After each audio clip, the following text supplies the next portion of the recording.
Hi everyone, this is Balázs from Racing Brick. If you remember, a record-breaking 4 IDS projects were approved last October, and I was lucky enough to bring you some exclusive content from the announcement straight from the IDS team. One of the 4 projects was Tales of the Space Age, and I'm happy to tell you that the final product will be available starting the 5th of May. This is set number 21340. I was quite surprised that the time between the announcement and the launch was so short, but luckily there wasn't much for the LEGO design team to change, which is great. I really like this submission. I'm a big sci-fi fan and I'm the perfect target audience for these builds that look like classic book covers. Let's take a closer look at the official high-resolution photos and videos and compare them with the original entry.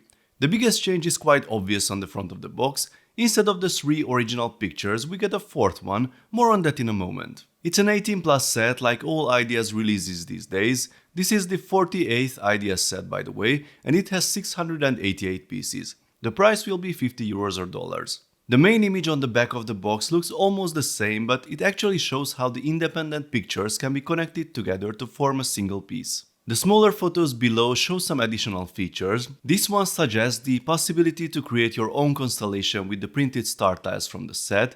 The second one shows how the elements can be connected with some Technic pins. Here is a possible arrangement, and here are the dimensions of one element.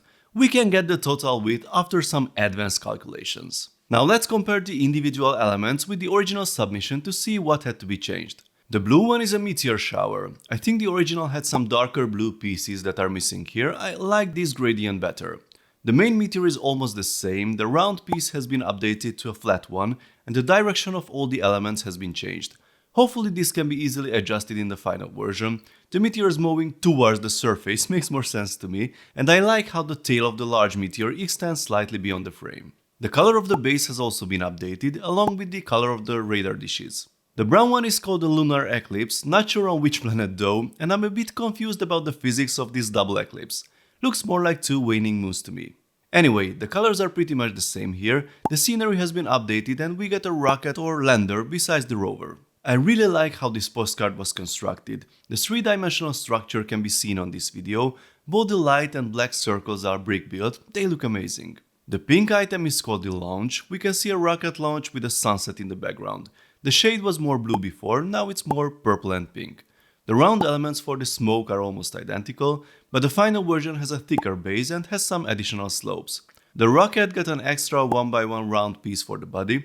And the most significant change is the construction of the stars.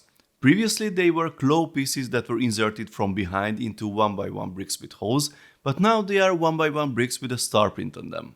And here is the additional build, the black hole.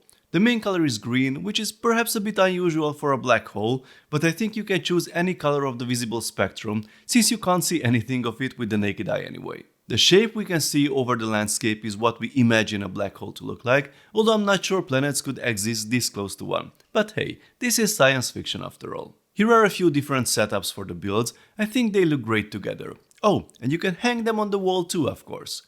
Each picture has a mount that you can see on the larger mosaic sets, so you can hang them anywhere easily. The original design had a Technic connector piece for this purpose, but I think this specialized part is a better solution. What the new design has kept is the vertical reinforcement with Technic beams. You can see them on the sides and also in this photo during assembly. As for the price and the number of parts, this is the smallest IDS set since the release of the Tron Legacy bikes in 2018. The assembly isn't particularly complicated and it includes a lot of simple bricks and plates, but I think for a display piece like this aimed at adults, the recommended retail price is fine. I'm sure you can get it soon at various retailers for around €40 or even less. So folks, what do you think of the set? I think it's really great. I was immediately captivated by the look of the vintage sci-fi posters. I will definitely buy the set. I also like the simplicity and uniqueness of it. It's not your average LEGO build. I know this might not fit for some of you, but hey, let's talk about it in the comment section. If you like this video, then please give it a thumbs up and don't forget to subscribe with notifications as more exciting LEGO videos are coming soon. See you next time, bye bye.